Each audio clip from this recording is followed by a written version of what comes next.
folks, Ash here with another episode of Real Indie Vibes.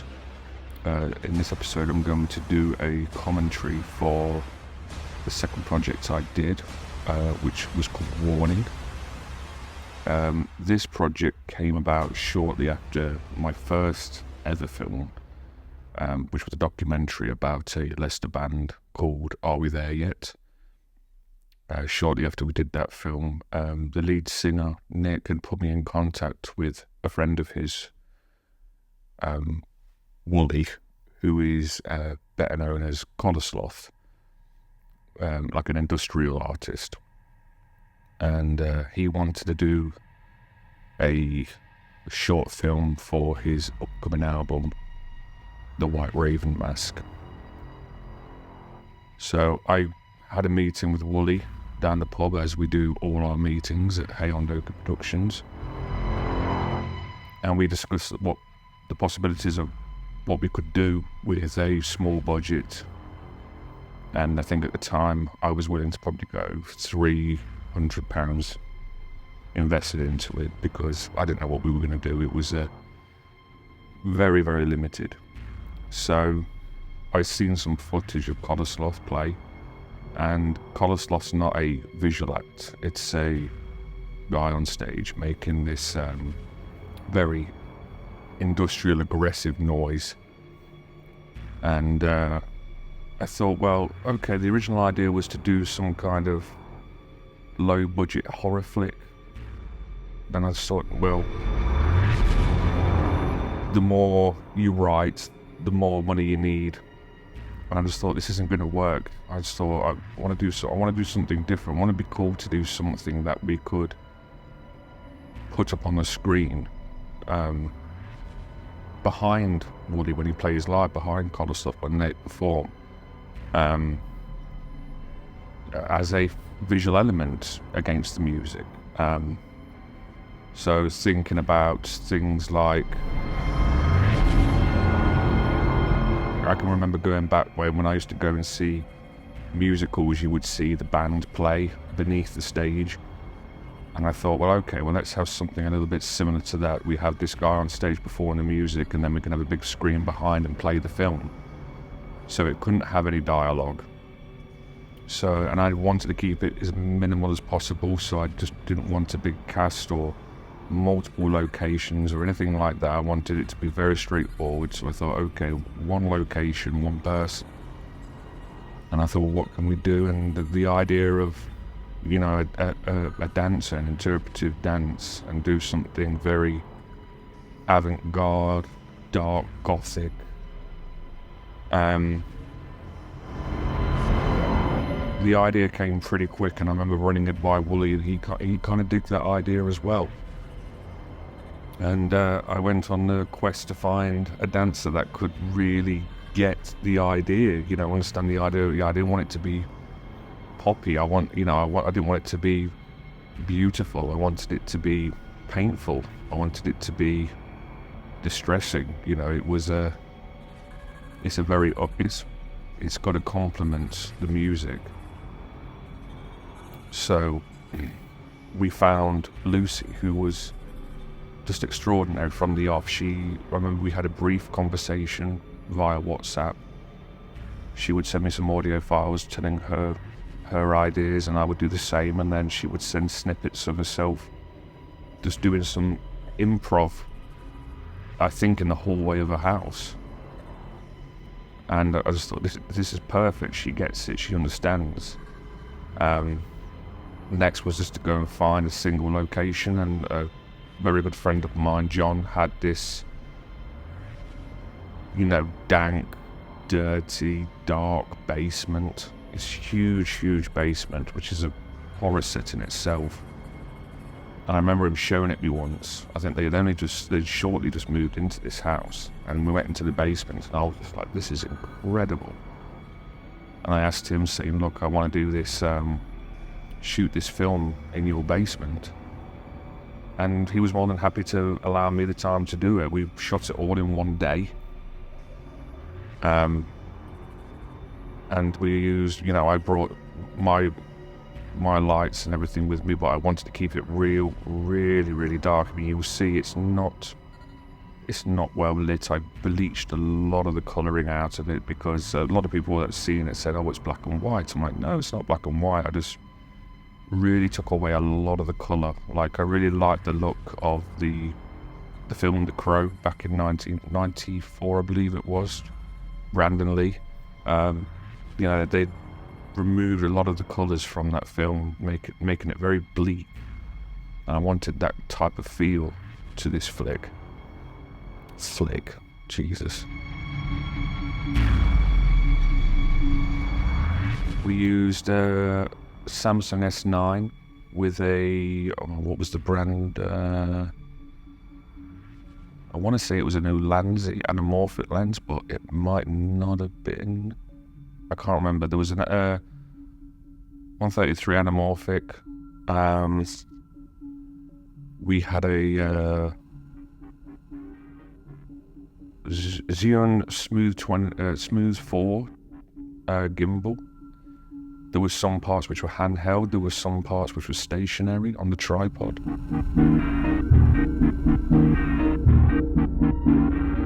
All this part here, my interpretation of this film, and then the original idea was, it was meant to be an open to interpretation. I wanted everybody that's seen this film have a different perspective of what it is. I wasn't spelling anything out. It was constructed in a way of my vision, but I wanted it to be open for interpretation. I want someone to see it and think this and think that. Make of it whatever you will. For in this scene, for example, there's 3 of them, in my opinion. There's one that's just completely burnt out and just trying to push away all these, ignore these negative thoughts. There's one that's, just absolutely going crazy and insane, screaming the place down. And one of them sat down on the floor just looking over, just thinking, you stupid girl, what are you doing? Just there's calmness, there's chaos, and there's ignorance in this scene.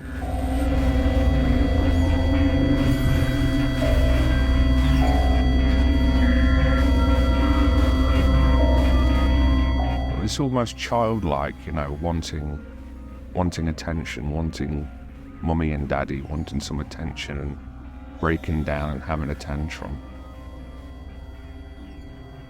I imagine this character here, if we could hear her now, it would be really, really loud. Her cries would be very, very loud.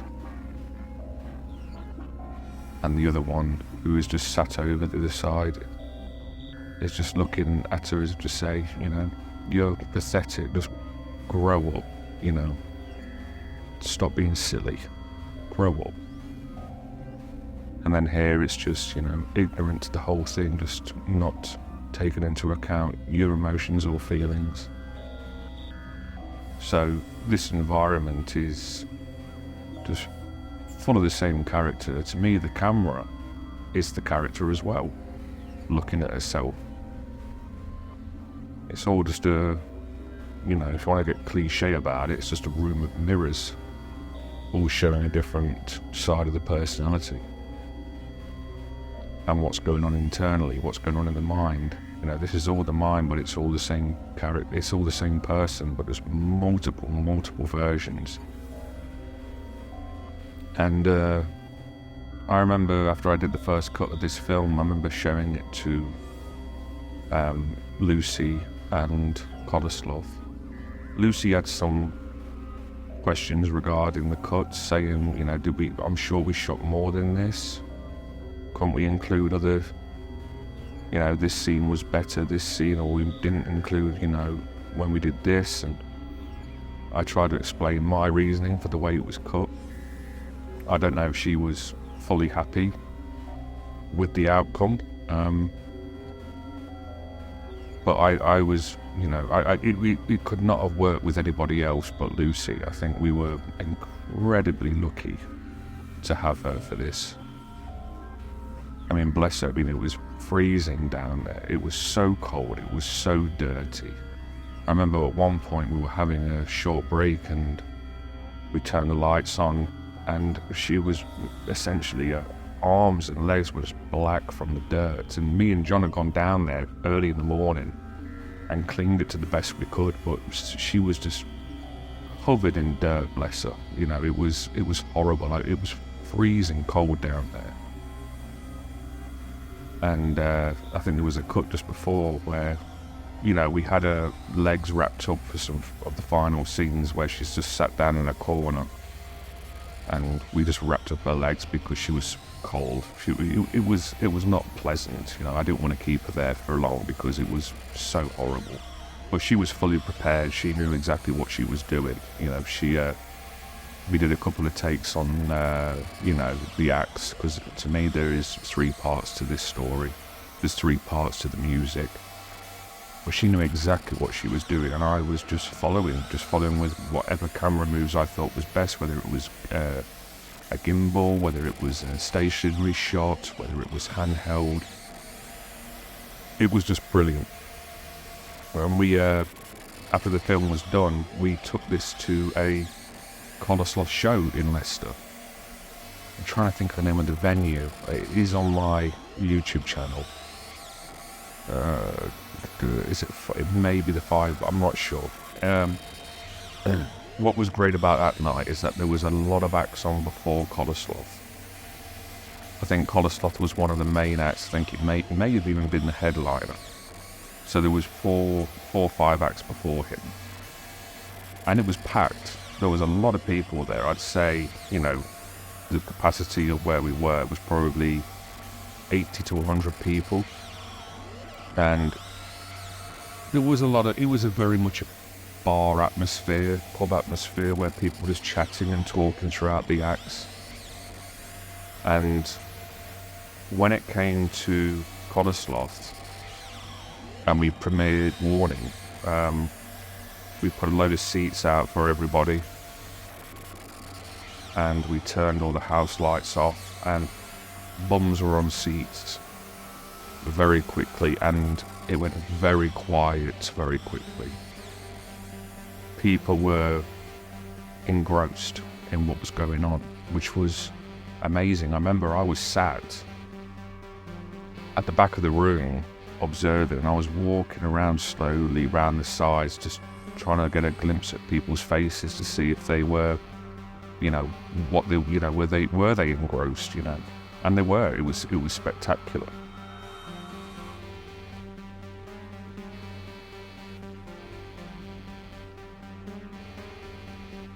So yeah, it's amazing to think now that this is 3 years ago. I mean, I had no,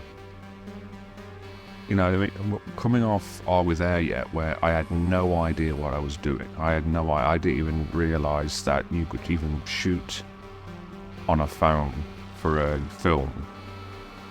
I thought I invented it because I'd just never seen it before. But then when I discovered that, this is a possibility, and things like Filmic Pro and, adding lenses and, tripods, gimbals, I just studied the absolute crap out of it.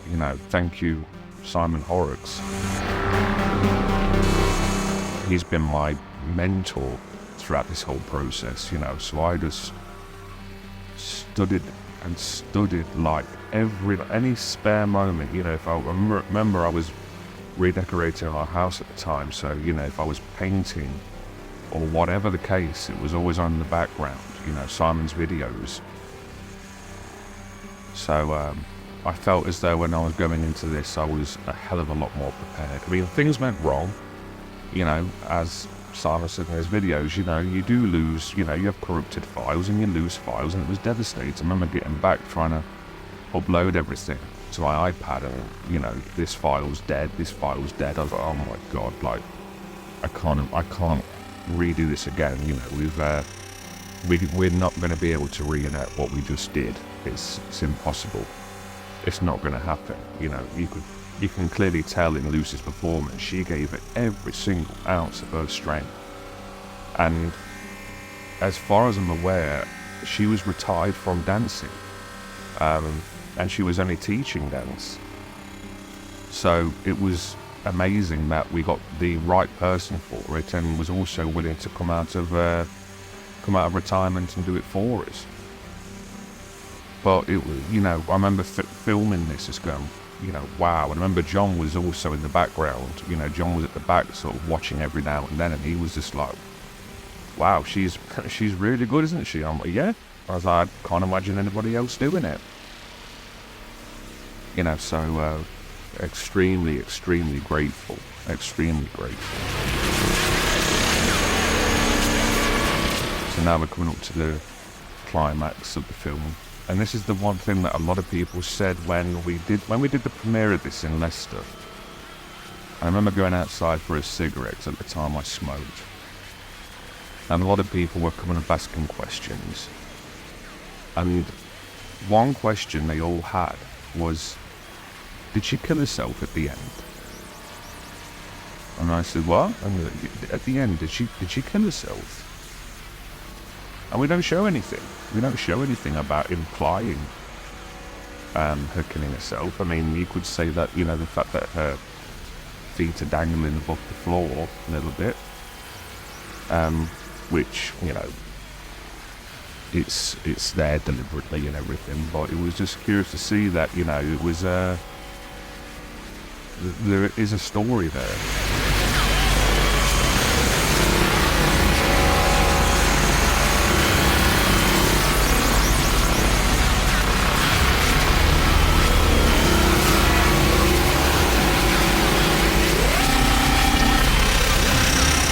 Yeah, I just wanted to do something that I don't recall or know anything like this being done.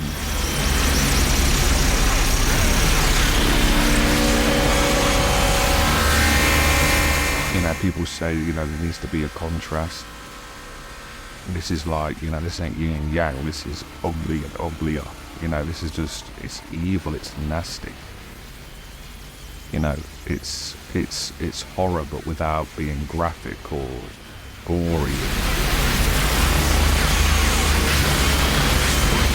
I don't know. It's hard to describe, and I think that's a good thing. I think it's a good thing that it is hard to describe.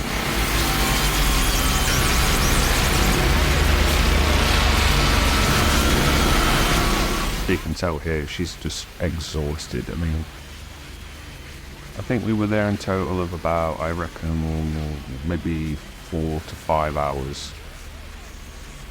And she just gave it all. I mean, we had 2 very, very short breaks. I mean, she just went for it. She was just ready. It was, she was telling me when to roll.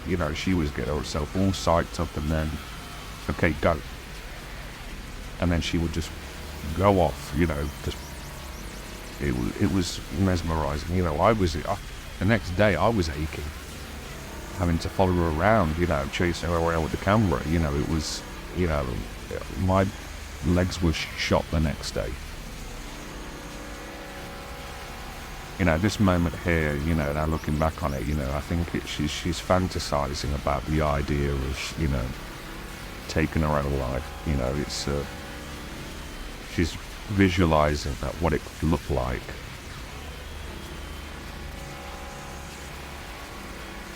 I mean, at this point she's completely gone. The character of the subject, she's gone. And now they're all clashing. They're all seeing, they're all mesmerized. Like, hey, is this the noose coming down? Ignorant. Now the child's laughing. The inner child's laughing, because it's like, you tell me to grow up, you grow up.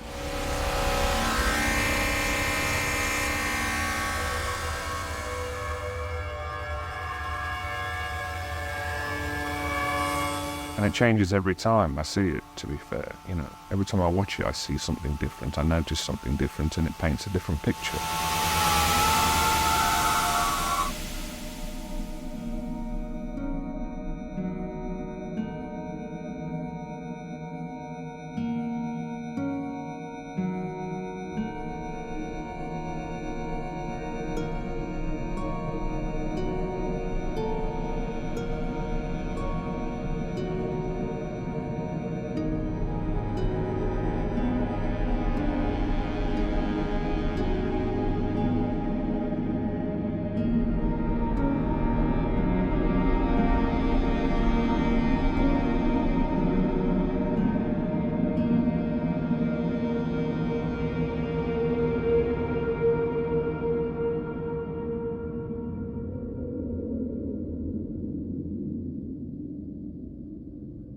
Okay, folks. That was Warning, my second project. So, let me know what you think if you enjoy this kind of thing. I'm planning on doing another podcast soon with Nick, who was the lead singer in The Mile. He was a big part, obviously, of Are We There Yet? He was the star, shall we say, and also he was very involved in making that a success. So, well, success to a few. But yeah, hopefully have that out sometime soon. And yeah, please like, comment, subscribe, all that jazz. And I'll see you in the next one.